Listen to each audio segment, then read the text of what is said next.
Hi అండి, అందరికీ నమస్కారం. చూస్తున్నారు కదా, ఈరోజు అయితే 25 కేజెస్ మిర్చి పౌడర్ ఆర్డర్ వచ్చేసేసిందండి. దానికోసమనే మనం మిర్చిని ఇలా ఎండలో ఆరబెట్టేస్తున్నాం. లాస్ట్ వీక్లో 20 కేజెస్ కారం అయితే డెలివరీ చేయడం జరిగిందండి. ఇప్పుడు మళ్ళీ ప్రజెంట్గా ఒక 25 కేజెస్ దానికోసమే మిర్చిని మనం ఇలా ఎండబెడుతున్నాం.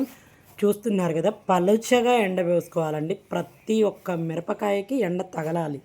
అందుకోసమనే ఇలా పల్లచగా ఎండబోస్తున్నాము. క్వాలిటీకి ఫస్ట్ స్టెప్ మిర్చిని కరెక్ట్ పద్ధతిలో ఎండబెట్టుకోవడమే. న్యాచురల్ సన్లైట్లో డ్రై చేస్తేనే గుంటూరు మిర్చికి ఆ రంగు, రుచి, వాసన అన్నీ పర్ఫెక్ట్గా ఉంటాయి. చూస్తున్నారు కదా, ఇప్పుడు మార్నింగ్ 8 అయిపోయింది. ఈ 8 o'clock టైంకి మా వాళ్ళు పైకి వచ్చేసి ఎండబెడుతున్నారండి. మామూలుగా లేదు అసలు ఎండ.